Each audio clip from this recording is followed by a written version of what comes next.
I'm Craig Hubbard. I'm the lead designer on F.E.A.R, and we're going to be doing commentary over some footage of the game. I'm David Longo. I'm the art director on the project. Hey, my name is Chris Hewitt. I'm the producer. My name is Kevin Steffens, and I am the technical director at Monolith Productions. I'm John Mulkey. I'm the lead level designer on F.E.A.R. I remember this music was something that was placeholder, and we just fell in love with. Mm-hmm. Yeah, this was originally intended for the end of the game, but I moved it to the beginning. The eye is a thematic element that you'll find out about when you play the game. As well as killing lots of bad guys. That's another theme. So this opening cinematic kind of gives you a little window into the backstory of what happens right before the game begins. This guy that you're seeing here is Paxton F.E.A.R, who you'll find out shortly is a genetically engineered telepathic Psychopath. Yeah. He's a psychic commander who can lead a squad of soldiers telepathically.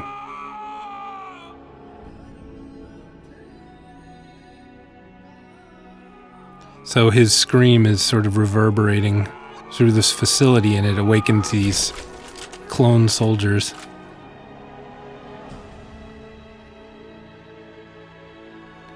And a mutiny ensues. That character's interesting, the way the components have all come together. F.E.A.R. Yeah. We started off with two villains, and he was one of them and kind of merged them together. Yep. Dr. Frankenstein. Yeah. So he's got the body of one and the head of the other. The music in this opening is something that was actually placeholder, but we really liked it and kind of fell in love with how it fit, so we wouldn't let the audio director change it. It was originally going to be used at the end of the game, but we moved it to the beginning. So here the soldiers have pretty much mopped up the security forces at the facility, and F.E.A.R is doing his thing. I think it's important to point out that F.E.A.R has a really bitchin' jacket. His jacket actually used to belong to another villain we had in the game named Conrad Krieg, who we chopped out of the game and combined with F.E.A.R pretty literally. We were very nervous about this scene being completely black, and I think it actually worked really well. They isolated the conversation and the great acting that the voice actors did. I spent a lot of time on the timing of these titles to get it so it didn't feel too dead. So this briefing was inserted after we did some initial playtesting on the opening part of the game and found that players didn't really understand exactly what had happened, so we wanted to put it in a little more context. What's his story? It's actually a good example of some of the technology with the videos playing in the background. There's like about 8 different videos playing. Top secret, of course. It also is a way to introduce F.E.A.R as an organization and kind of give you an idea of who you're working with and what your team does. A full battalion of them, highly trained and heavily armed. The team kind of changed over the course of the project, too. What are we supposed to do against 1,000 super We originally had another demolitions expert, and I think each team member had a unique sort of skill, but he changed that over time, just to simplify the storytelling, the gameplay. Yeah, once we had given them each some sort of ability, we really needed to see it used in the game, and it just sort of put a lot of requirements on us in terms of what types of scenes we would have to support it, and we just preferred to put our time into stuff that's more about the player. The guy on the left is modeled after one of the Monolith employees. His head, that is. All right, let's get to work. We've tracked F.E.A.R to an abandoned building just up ahead. No sign of enemy activity on the satellite. What's interesting is we actually had a whole level in the game where we actually had this car. We were doing a car chase sequence, and luckily we got to use the car. Yeah. Spent about, 2 months on that thing? At least. The car chase sequence just didn't work out the way we hoped it would, so.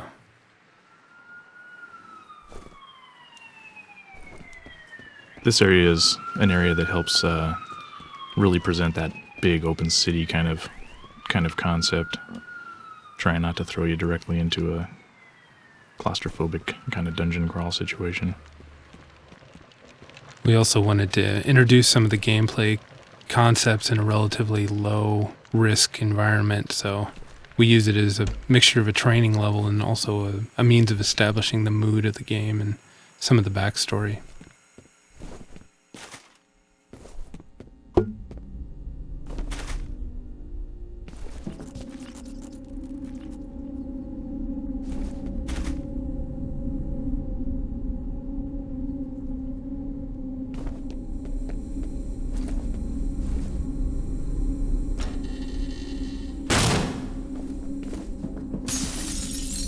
Hey, bro. What took you so long? Try to find a way around. This environment went through fairly rapid iteration, actually late in the development process. This level was one of the last levels that we actually built from the ground up, and so the iteration process was quicker than some of the other levels in the game.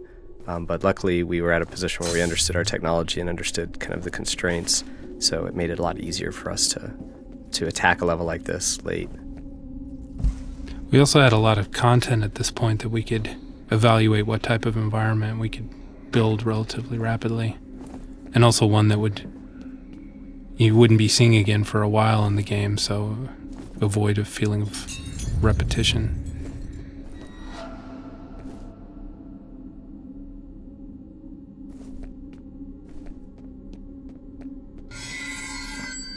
Get your first dynamic or volumetric lighting there. Yeah, you can see it on the left. Nice. We used to have Alma walking past the doorway there. The character we had there, I think, works a little better.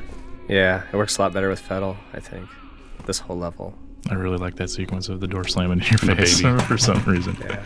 Baby cries. crying is scary. Yeah. Yeah. I like the physics, too, on the paint cans in the chair. The disturbances of the poltergeist activity. Yeah, don't know quite what's going on. This is a little bit of a challenge setting it up because it had initially kind of a haunted house feel because there were events in every single room, so spreading them out a little more improved the pacing.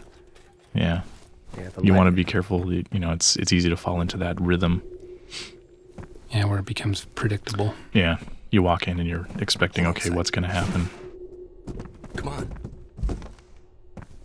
This was another situation where we Go! decided to mess with the player's expectations a little bit.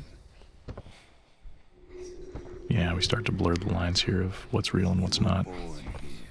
Originally, we had mapped out a much more sort of conventional scene where you guys both bust into the room together and find the body, but just for pacing, it felt a lot better to get rid of Jankowski and put you in this hallucination. This is the first victim of F.E.A.R, isn't it? You up here. Well, technically the second, but the first one that you find. We see in the game, yeah. Just leftovers. The transmitter signal's coming from nearby. It's gotta be around there somewhere. I'll wait here for Jin. You take a look around.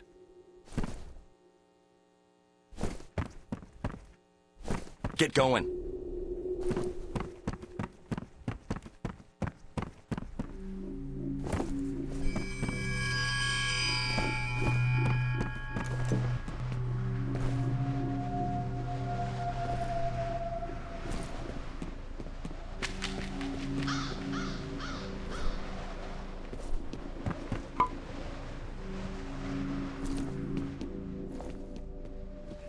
Another area that evolved quite a bit in the later stages of the project. A lot of the outside foliage and buildings.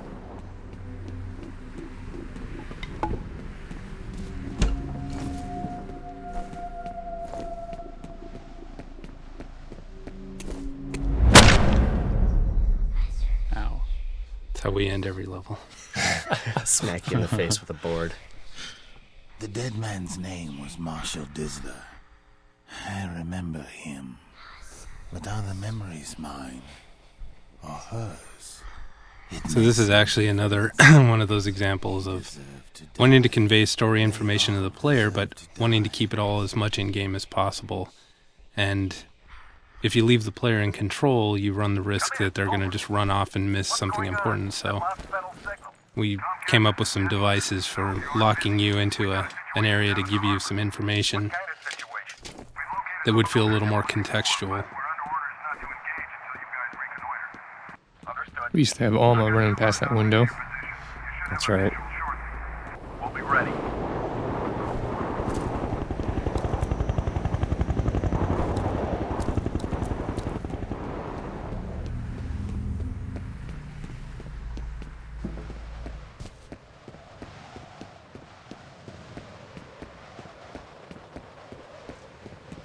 What do you think of the new point, man? Hey, where you been? There's actually a conversation there you can eavesdrop on if you don't go running You down the boys run stairs. along. I'll be busy I here really for a like while. that conversation too. It took me a while before I heard it. Really? Like, working on the level after a while. At one point I just stopped up at the top of the stairs and finally heard it. And it was cool. Come on, make a push. I've tried to forget. I've tried so hard to forget.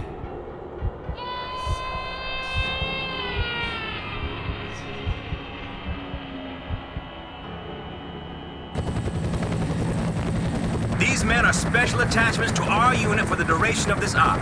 They will be on point. Their mission is to assess the nature of the threat. Our job is to keep them alive. Holiday actually used to be part of the F.E.A.R. team, but we didn't have enough for him to do as part of the team, so we made him a Delta Force guy who could just show up periodically without needing a lot of explanation for it. When he was part of the F.E.A.R. team, you needed to know where he was at any given moment and why he wasn't there with you. Was he still the demolition guy back then? Yeah, he was the demolition guy. Quite a few iterations on the water. Started with something that was a lot more complex, but didn't look as good.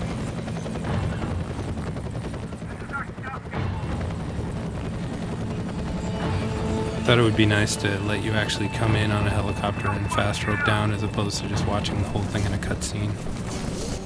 Yeah, that was kind of an ongoing theme wherever possible. Keep the player in the game. Proceed to first objective.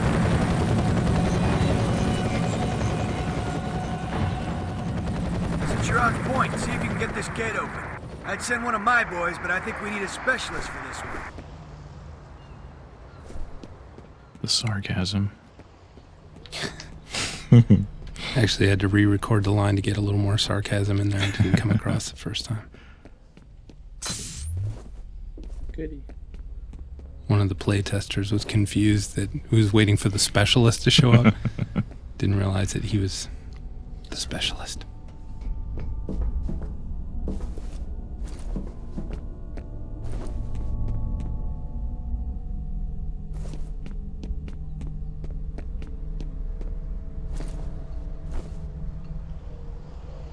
If you want to, you can beat on those boxes all day long and they'll move around.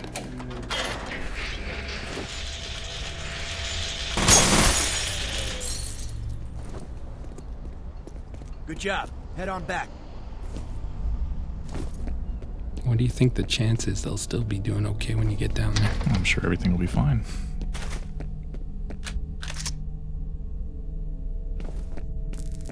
What the hell is that? Over there! Yeah! This is a scene where we had a lot of iterations on. I'm losing your signal.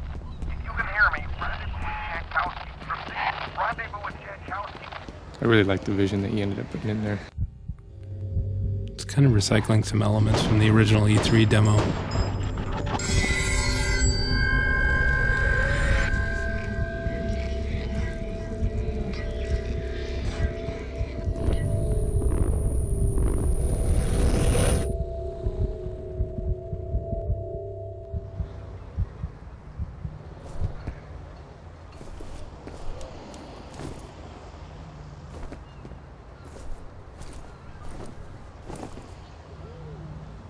It was a fairly late addition too. Was the effect of having the. Early on, we had the bodies basically just kind of turn into piñatas and explode. With candy. Well, the skeletons were always on my wish list because I just find skeletons a little disturbing when they got blood and meat on them. This one is a big challenge for us, trying to introduce the enemies for the very first time. It's amazing how many playtesters don't realize that they're bad, even watching them shoot an innocent bystander. We had a lot of different soldier types, good guys and bad guys, and so it was important for people to understand which ones are the ones that I should shoot at.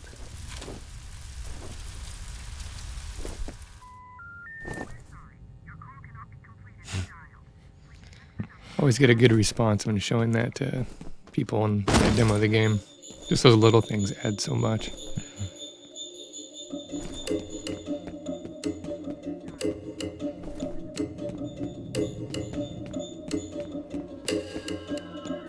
More carnage, painting the soldiers as the bad guys.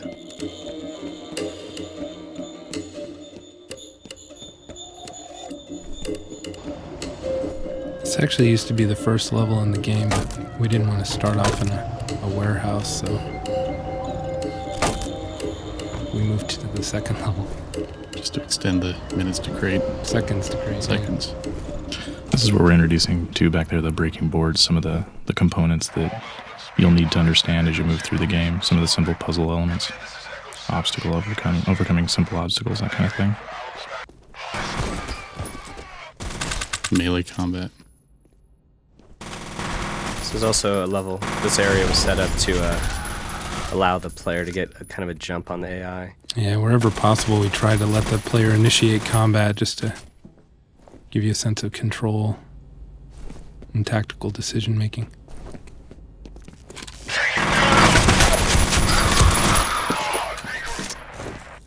There's a lot of navigational options open to the AI in this level too, which is nice. Get that sense of an open environment to fight in.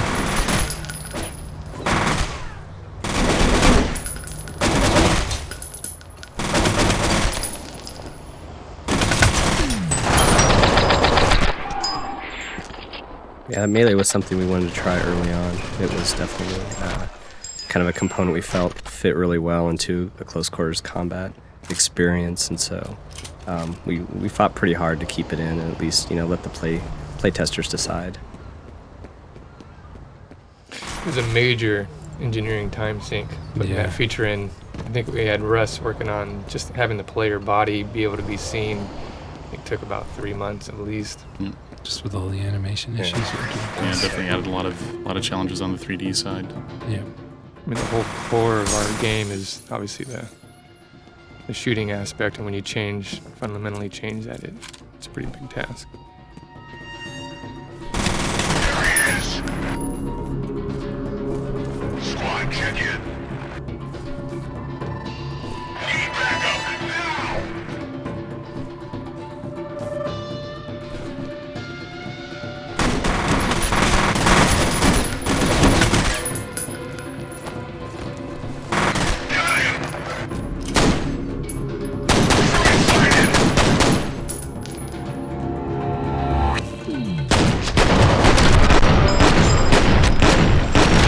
Slow-mo was also another feature that originally we weren't sure if we were going to be able to do it, if we were going to pull it off. Something Craig had wanted pretty much from day one. From day one of Nulf 2. Yeah, for a long time. I remember when we put that in, you actually purposely did not want to show me the feature when John O had first got it implemented. Yeah. Because I'd run off and tell people, hey, we got slow-mo. Yeah, John O'Rourke, the engine architect, first re-implemented the timer system to support changing the gameplay speed, and it was, even his initial test, it was really cool, and we knew that people were going to really like it, so we, on purpose, didn't show it right away because it's really easy for people to get very excited about a feature when all the details haven't been figured out, so it was kind of a stealth feature for a while.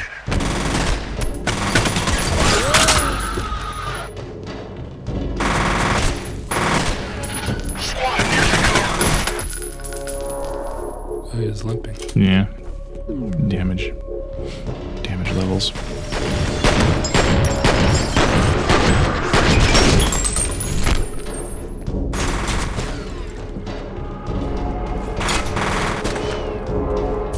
That was one of the fun parts, coming up with how much stuff can we put in the environment that's going to be destructible and bounce around when shot. Tell a person who had played this game had played the earlier level.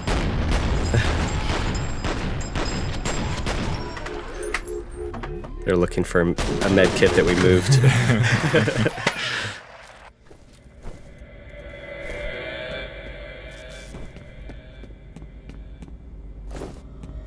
It was interesting when we were obviously trying to focus on close quarters combat. I wasn't sure quite what Craig was looking for but when he brought in the John Woo films and, showed a couple of the scenes where the guy shoots the shotgun down like a blank hallway and just all hell breaks loose and debris and smoke and sparks, and it was just very clear to see exactly what Craig was going for, and I think we really captured it well. I think one of my favorite effects is when you shoot these boxes and the paper is floating in the air, and just how it all lingers and fills the area. Makes it feel very chaotic. Yeah, I like it on all the different materials. And when we're going through the levels, we were looking at if an area has a lot of stone, we try to add in some wood or something that'll give paper debris so you're not just seeing the same thing over and over again. Just get that variety of chaos and crap in the air. Really trying to make it all larger than life, too, so that it feels like an action movie and not like CNN footage. Yeah, from the very beginning, the Matrix 1 lobby scene with Neo and Trinity, where they shoot up the lobby, that was kind of our poster child. Yeah, that was the bar we were aiming for. I remember when I was telling the story in the interview about the sparks and how when we got it in there, to me it just seemed way too over the top, even though I felt like, we needed obviously that type of destruction and eye candy, but just a couple of days later, you just couldn't get enough of it, and Wes really did a great job. Wes Salisbury. There's a lot of finessing that went on, too. I mean, a lot of very subtle things. I mean, I think that we kept the same number, but, we shrank them a little bit. There were some sparks that felt more like fireworks that would spin around. Yep. And, we still have those. Yeah, it's great. They happen. It's the frequency. Rare. There was a lot of just massaging the numbers a little bit. Mm-hmm. I remember when we set up that demo, we weren't sure if we were going to be able to... Vivendi almost didn't show the game at E3 in 2004, and we were getting down to we literally had 2 weeks before they were going to decide what was going to be shown at E3, and one of the pushes that we made was to create some demos of the gameplay, because we had just gotten online a lot of the enhanced effects systems, and we showed just a little piece to F.E.A.R, and they were so blown away by what we had done that it had convinced them that they had to show it at E3.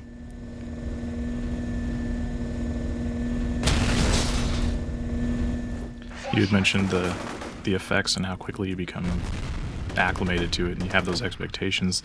The Melee was really one of those that I latched onto, because I would be playing a different game, that someone else had made, and I really found myself missing that component. I'd run up on an enemy in another game and try to leap and kick him. Try to just take him out, and it just felt so empty, by comparison. I do that with the slow-mo as well. Yeah. It really sells, drives it home that it's a good addition. It's something that really you latch onto. I think the whole kind of lighting environment and the player body is one of those things that has that effect on me too. Looking down and being able to see your legs and seeing your shadow. Matching up with the animations. Everything matching and the lighting matching on the models and on the world. And that's something where, a lot of games that have kind of mixed renders, I have a hard time when, the model stands out. It's like the old point-and-click adventure games where you know exactly what's going to move and what's not. Yeah.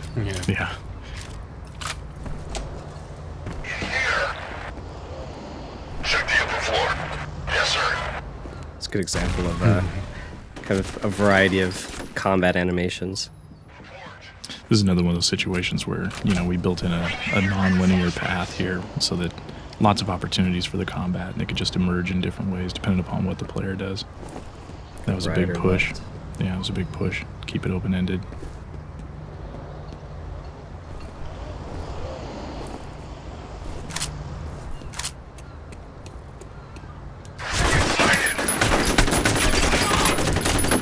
So how'd you set the AI up in here, John? I told one of my level designers to do it. Looks like they did it. That was pretty cool. Someone wet themselves. This is pretty cool. I like the reflection and the puddles. That's pretty awesome. That's another area where we kind of went a little bit away from the norm on kind of the decapitation and things like that, where we supported some amount of carnage, but we really wanted it to fit in. We didn't want it to be too over the top, but we also wanted it to be, satisfying for the player. It's a very occasional thing, and we wanted it to feel a little more like a war movie where it's grisly but not sort of self-indulgent. That grenade effect was the probably one of the most commented on effects in the game when we showed it at E3. And it was just interesting how we actually almost pulled it out because we thought it maybe had been just too unrealistic. Yeah, I loved I loved watching you play early iterations of the game for people, and you, Chris, were particularly in love with the grenade and the shattering glass. I remember every scene was hit slow-mo, throw the grenade, watch the glass blow up. It was awesome. A lot of the early responses we had to the E3 video were that the grenades were causing the slow-mo. Oh yeah, that's right. Yeah, I remember that. I really like how the enemies, when they get shot up, they're still firing their weapon. I remember one moment I captured this scene where I actually ripped the guy in half and his torso, upper torso still had the weapon and they're still firing, shooting at the glass around him. It feels like a total action movie. There's sequences where you'll be in slow-mo, he'll have a weapon that you don't have. You nail him in slow-mo, and he's shooting the gun and falling to the ground, and you just, as you walk through him, grab the gun from him and start shooting the next guy. It feels Have you ever awesome. done the moment like where you shoot the guy and the guy's weapon's flying through the air in slow-mo and you can actually catch it? Yes, Switch? yeah, Awesome. it's awesome. That's one of the things about this game. I mean, I was the guy that pretty much did 90% of the video captures, and it was there's so many moments where it just felt like this is just the perfect action movie sequence right here. I mean, we play this game. I mean, I'm wondering how many hours I've played this thing, like 300 hours, and you still get impressed by some of the things. I had a cool sequence the other day. I came into a room and there was a conference room table, and there was a guy on the near side of the table and a guy on the far side of the table, and I went into slow motion into a triple kick, and I nailed the guy on the near side and basically rode his body across the conference room table, and then nailed the other guy on the other side and took him out. It was an awesome awesome moment. Body surfing. Yep. This scene changed quite a bit. There's a lot of iterations on this scene. Jankowski used to die here. Yeah, he was actually pinned up on that wall, crucifix style, with some beams. I thought it would be a lot more interesting if you don't know what's happened to him and if we can sort of keep some suspense about that. Where are we going? We're exploring. You found a secret. And it's all for naught. Well, You've there'll be got something nothing. sitting right there. I like this really strong plastic wrap that kept all those boxes perfectly assembled.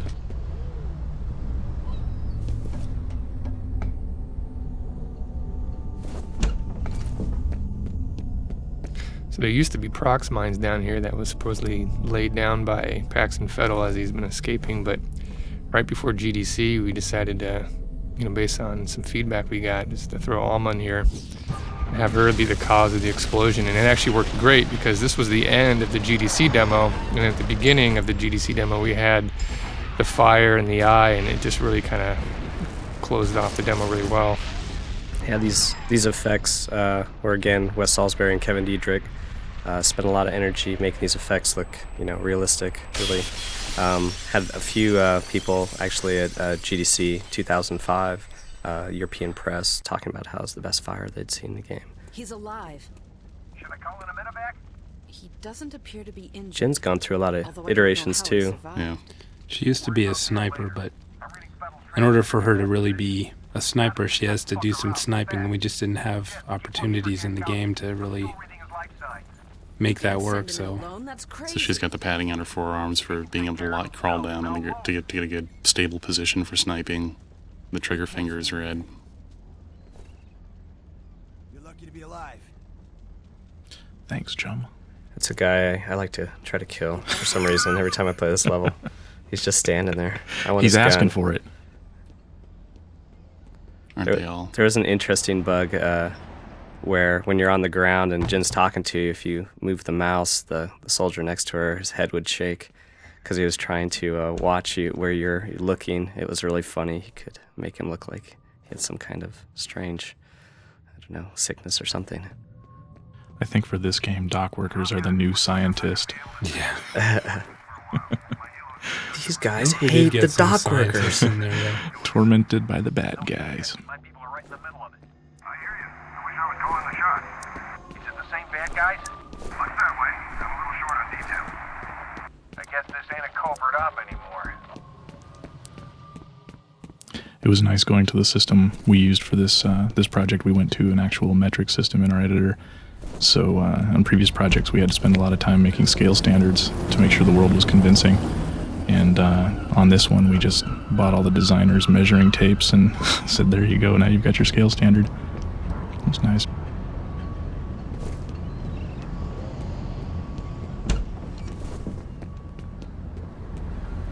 So this is a part in the game where we've kind of gone back and forth on whether to keep it or not.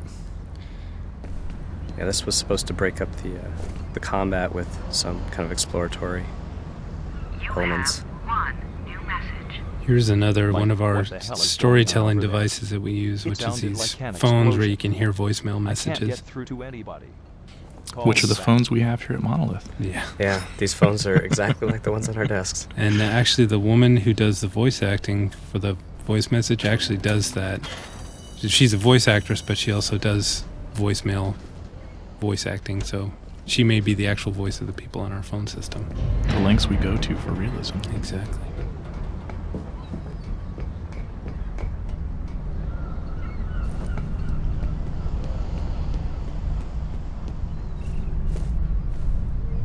That's another thing that early on we wanted to use the kind of ladder climb that's found in some more of the tactical games instead of the traditional kind of first-person shooter.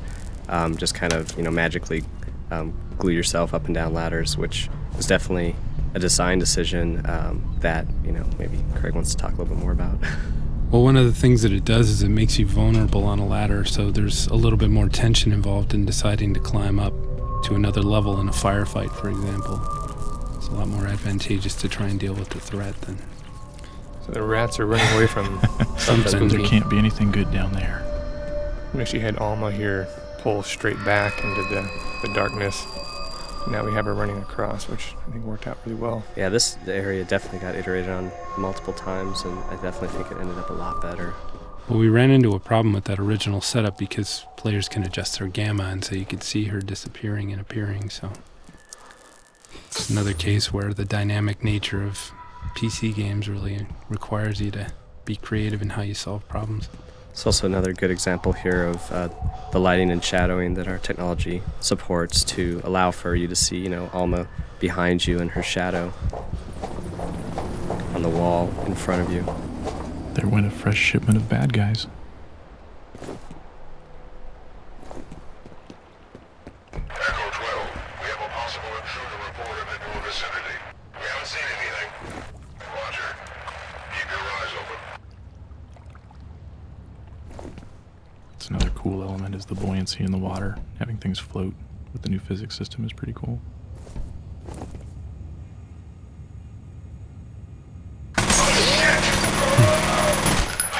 That's what I usually say when somebody shoots me in the head. Sure. That's another good example of kind of a different direction we went with the enemies. A little bit more realistic reactions to being shot at. That guy there got shot and fell on his ass and then had to get back up. I loved that addition of being able to shoot some guys and have them recoil. Yeah, that is all our names, isn't it? You're at the top, Kevin. I know. It's because I complain to the world artists. So they finally put me in the game after about a year of complaining about it. It's fun to listen to you complain. Yeah, that's what I realized after a while. They want me to complain, so... And they got sick of it and they put you in the game a couple times. Yeah. On the generator. This room is kind of interesting because this room was actually built really, really early in the prototyping phases.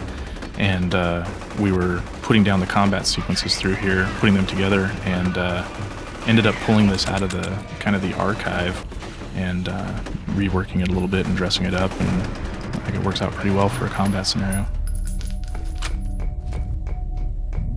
Yeah, that was something that kind of was a common theme where we would have combat spaces that were worked on really early without final art, and they moved around a lot of times. Like something would be, initially in kind of this early area in the game, and it's like, well, maybe this would work in the office, and so it got moved to the office, or vice versa. It was cool working in those discrete little scenes. We just put together elements that would fit contextually into the various areas we were creating, and just work out the combat and different elements and make them feel cool. Or not. It always felt cool. Sure did. Yeah, part of the reason we wanted that more modular approach is so that we could adjust pacing by shifting scenes around fairly easily instead of being locked into a layout. Yeah, that was a big concern early on, was just the pacing being so important to the game that we really didn't want to be locked into something that didn't work well for pacing.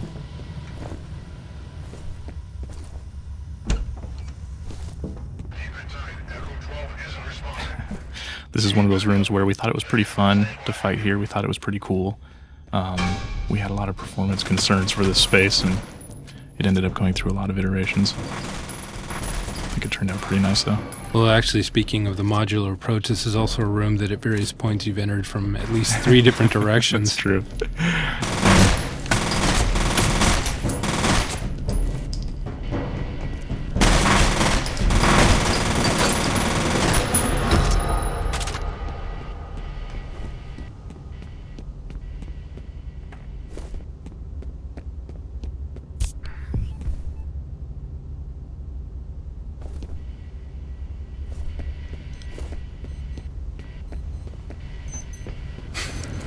There's a bomb. Chris has to take his crazy pills right now.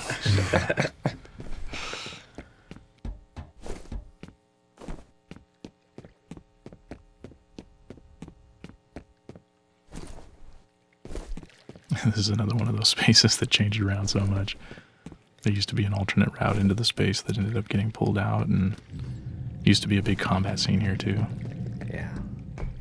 See, at the beginning of the project, we were told not to have any more than 3 AI, and then also make sure not to have combat with water. So we put 5 AI in here and put the combat in with the water. Yeah.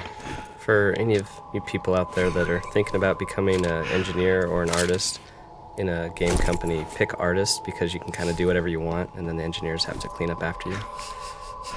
Don't pick engineer. I don't believe him. This is that complaining we were talking about earlier. Exactly.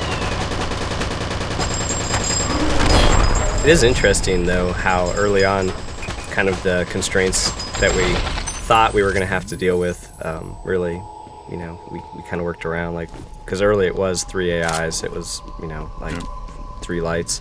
Yeah. And both of those. No bridges and few columns. No water. Yep. No moving platforms. Yeah. Yeah, some of the first spaces, I remember people looking at us going, we can't do that. Yeah. We've got to pull back. Don't even try. But now we have 6 AI at a time and 22 visible lights and... Yeah. And Kevin What's our min begrudging it. spec? Yeah. Yeah. What's our min spec? Exactly. It's tricky, too, because I think the average gamer doesn't understand why they can't look at the scene and understand why it would run slower on their machine than an older game, but I think just because the per pixel lighting and the dynamic shadows. I think the biggest wake-up call is when I found out that every light that hits a model, it has to re-render that model. So if you've got 3 guys in there with 3 lights, right? You're running about basically the equivalent of 9 guys in the room. So from a it's rendering just not standpoint, the models. It's any surface. It's for every light that hits a surface, it has to re-render that surface, and depending on how expensive it is to render the surface, it can add up quite quickly. That's one of the reasons why resolution is such a big performance drain too. Is higher resolutions, there's more pixels, so you're rendering more pixels more times, and it slows down the frame rate quite a bit. That laptop was another example of a storytelling device where you can activate it and upload some data, and then There's your David. Coordinator. Hey, there's David on the left. Yeah, there he is. And there's I've been Andy working Grant. Andy Grant. Yeah. Good luck in New York, Andy. TPS report. I know, some of those papers are hanging up in our hallways.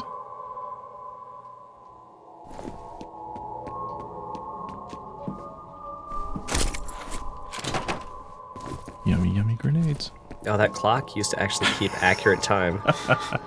They forced me to pull it out. That clock, that black clock on the wall, actually all the hands moved accurately and kept accurate time.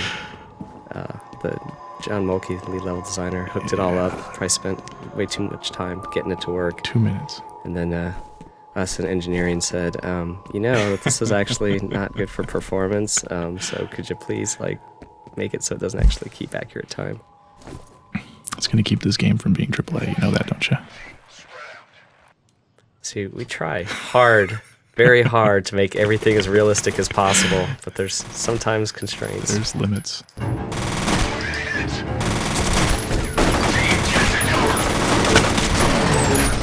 So here's an example of a space that we inserted for pacing reasons because we felt you'd been inside for quite a while in tighter, more closed-in areas, so getting you out into under the sky was a nice change of pace. Originally when we went out into the space, it was from the other side too, but compositionally it just looks a lot better entering where you do now. This is actually one of my favorite combat spaces. I've probably played this space 30 times, and combat's different every time, and it's always satisfying. There used to be a big air conditioning thing up on the wall there that you could shoot and knock onto a guy, but we couldn't convey it to the player well enough, so we just pulled it.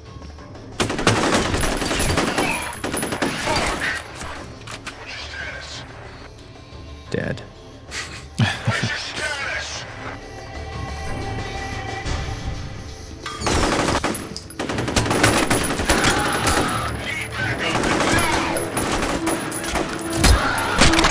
There we go. That hurt. There's an example of a good rifle butt. Yep.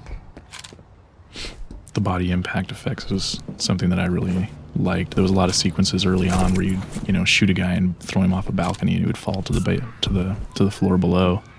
And Kevin hooked it up for the big bloody print impacts and just. Oh well, no, Brad feels Pendleton, tasty. lead engineer, actually made that work. Brad did that? I prototyped it, but he's the one that actually made it shippable. So that's another cool thing too. Makes me giddy. The impact that looks like it recesses into the wall. Yeah, displacement. The offset shader.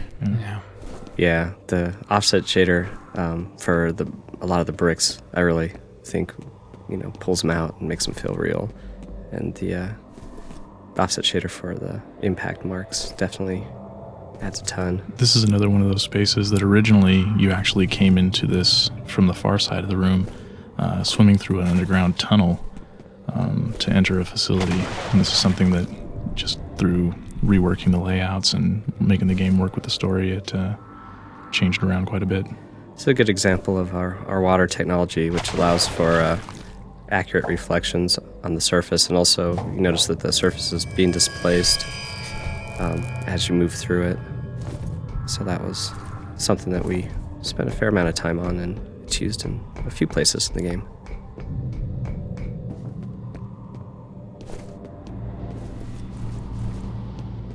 One of the challenging things about trying to incorporate these scary moments is, when we play the game hundreds of times and see them over and over again, we start to lose perspective of whether they're still scary or not. So there's been so many moments where we've been tempted to pull, and a lot of them probably have been pulled because of that. So we purposely kind of held back on putting some of those moments in just so we didn't get numb to them. Yeah, that was definitely a challenge for the first-person perspective too. Craig talked about the cinematics and getting someone to get the story information. Those scary moments and different presentations of combat was a big challenge, just in trying to set up the composition so that the player was most likely to see the things that you wanted them to see. Went through a lot of iteration on different situations to accomplish that. And in our playtesting, it's guaranteed that somebody's going to miss a big chunk of stuff. I'm famous for always looking left. Anytime anything happens, I look left. Some of the level designers actually compensate for that by putting things to the left. Everything goes left. His life signs are a little unusual, but he's definitely alive. He's got to be around there somewhere. I'll keep looking. It's actually a really good example of the water, the buoyancy, reflection. Sploosh. The ripples from the flare. Yep. Oh, this is cool dynamic lighting here, or fog. Yeah, volumetric lighting. Volumetric. Yeah, one of them words. You're a level designer. It's yeah, okay. I don't understand these things. This is a moment that always gets a good response in the play tests. Yeah. Seeing the shadow of the guy. And I always like to melee him here.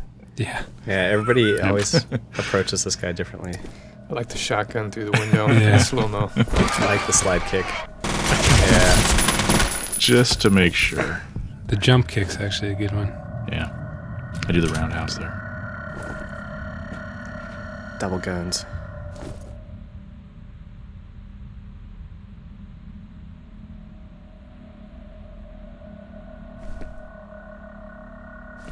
Hmm? Bah. You see that? Whose idea was it to put a wrench on the calendar? I remember. That's probably Ken's idea. No, I remember Andrew I thought working it was on that. Andrew. Was it? Yeah, I was actually watching him when he was doing it. Well, the calendars used to be 1984 for a long time. That's kind of cool, though. Yeah. Is that like a shout out to Van Halen? It's What was that for? George Orwell. Yeah. Oh, Orwell. Okay. Of course, that's I don't know. that's the other thing I think of. Right. Van Halen. Van Halen first, George then, Orwell. then Orwell. Yeah, You know, got my priorities straight. exactly. It's cool with the caustics lighting is pretty sweet. Yeah, it's actually a video. Shh. We can tell our secrets. It's all good. I'm just kidding. More volumetric lighting. A feature that I was just wanting so badly. Good catch.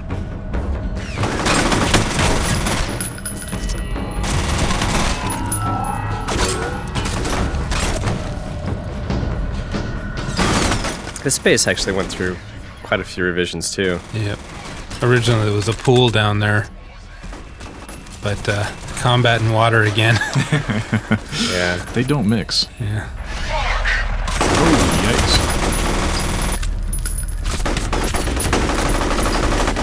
It's a good example of the slide kick. Yep. It's a good example of smoke kind of lingering around. It's like something happened here.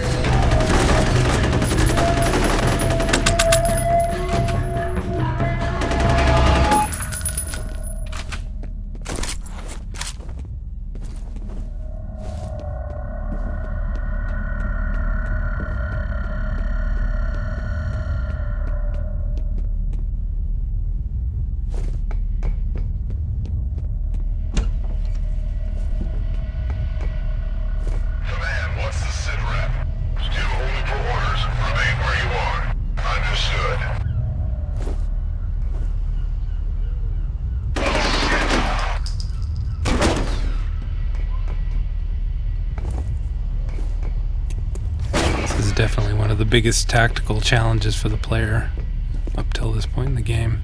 Yeah, I really like this combat space. It feels very, there's just so much going on, so much flanking, and it's so open-ended.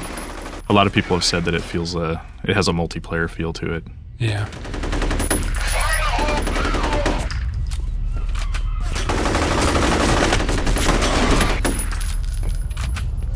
I'm impressed that we pulled it off. You know, it's a big area and lots of bad guys. A lot of guys. Performance is pretty good. This is one of those ones that went through a lot of lighting iterations. Leo De Bruin, one of our level designers, he went through and lit this most recently, and I think he did a great job Yeah, of he did. really popping out the contrast and yet making it feel like it has an ambient to it. It's really nice. Did a great job on it. And it runs faster, which is great.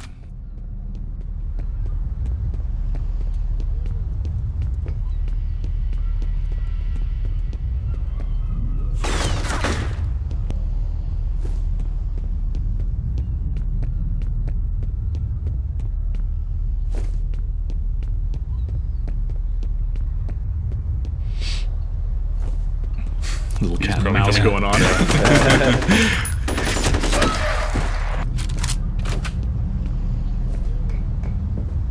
It's definitely a level that demonstrates the how dynamic the AI are in responding to the player and how the player is moving through the space and what they're doing and the choices they're making. Yeah, I would It's play cool. it completely differently if I played it again. Catch. Nice. Oh, there goes a head. Yep.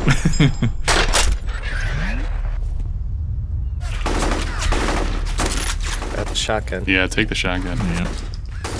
Shotgun, I think, is my favorite weapon. I love using the shotgun and melee as a combo. Shotgun, melee, and slow-mo. As a combo is just great.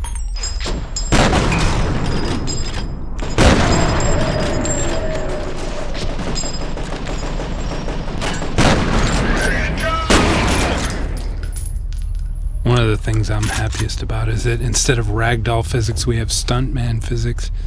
The way the guys fly just feels much more like movie stuntmen. Yeah. As we're about to witness. Yeah. Ooh, that's nice.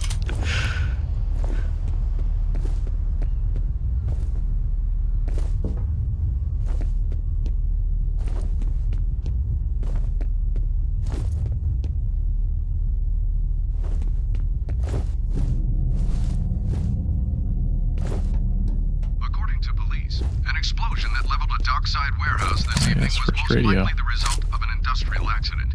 No injuries It's like one of the first props that was made, wasn't it, that radio? Yeah.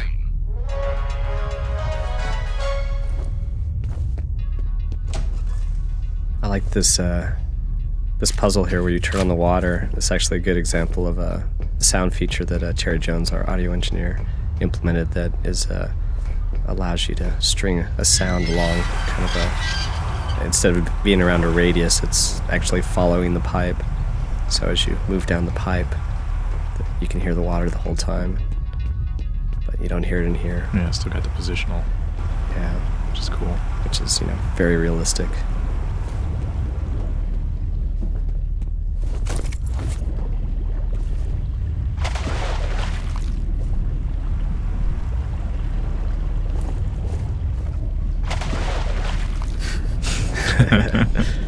Oops. It's a tough one because, you know, I'd like having some of those puzzle elements, but there's a lot of gamers that get frustrated, so we end up pulling back on them quite a bit.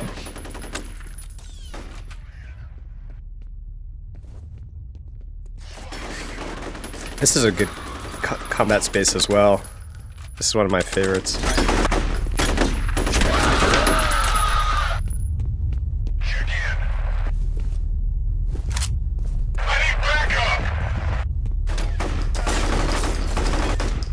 There's a lot of high variation, guys above you.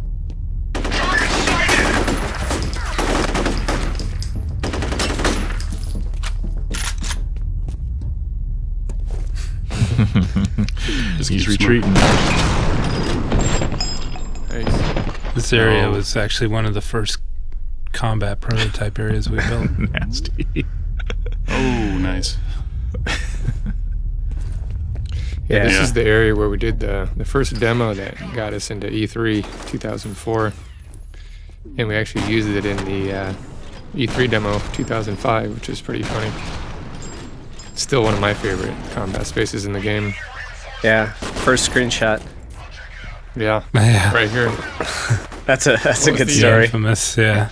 Bullets taste like chicken. Yeah, we our first screenshot that we thought only the press was ever gonna see was in this area, and we had a caption, "Bullets taste like chicken. Hope you're hungry." Hope you're hungry. Yeah. Which is a total joke, but yeah, we didn't think that it would ever get out, but of course, It music did. did. Yeah. It happens. it was taken seriously, so. Yeah, But they really do taste like chicken. they do. That's my understanding. There's our pachinko boy. Yeah, that's got hurt. Required. Yeah, you gotta have the pachinko machine.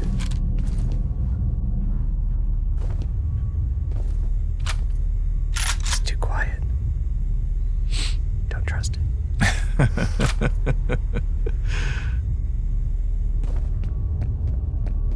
I think this person's played this before. Yeah. Dynamic lighting, another example.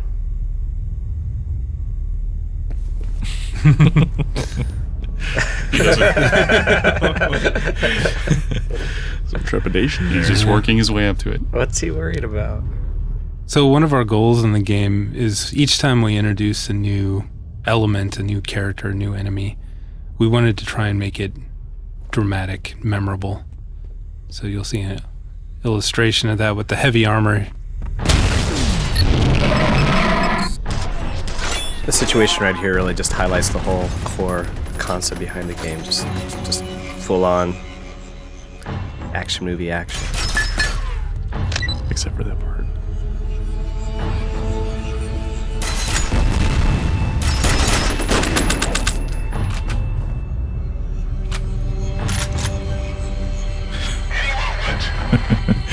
Bank shots. It's kind of where it all comes together. You got the slow-mo, you got the effects, you got the combat. Physics. Smoke. Carnage. Yeah. And lots of blood. And that's pretty much all we have. I don't have any idea what the hell I'm supposed to say. Oh, man. That's why we're in the game development business, so we don't have to be on camera. Exactly.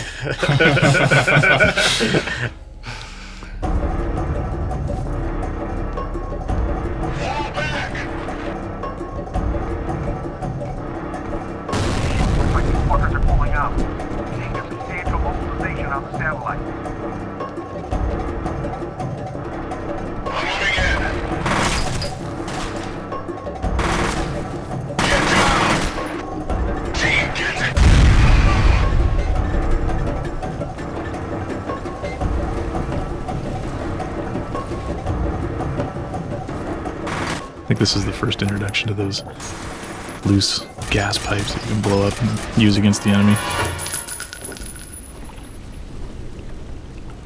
So he just got nailed. Nailed to the wall. That's what you get. Just in case. Those are warning shots. Yeah. All right, that's getting a little gratuitous there. Yeah. Save your nails.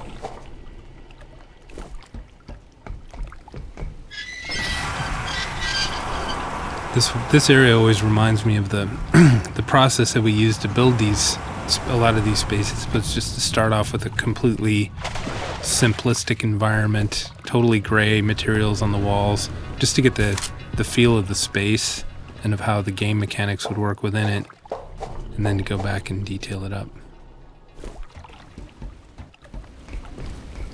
Using the grid texture, it also made it really easy to just look at something and say, pull it back a meter, 50 centimeters.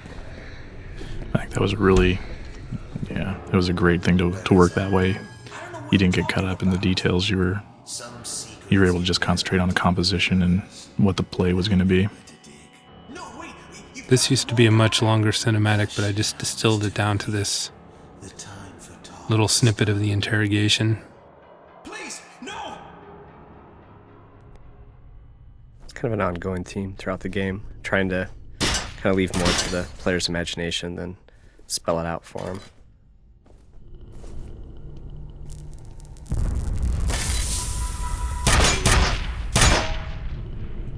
There's a good example of a little scene that was originally somewhere else entirely, but I think that one actually moved around twice. Yeah. It was originally blocked in one space, got moved into another one, and then finally pulled into here. All right. That's horrible. That's horrible. How could guys this boring make something this cool?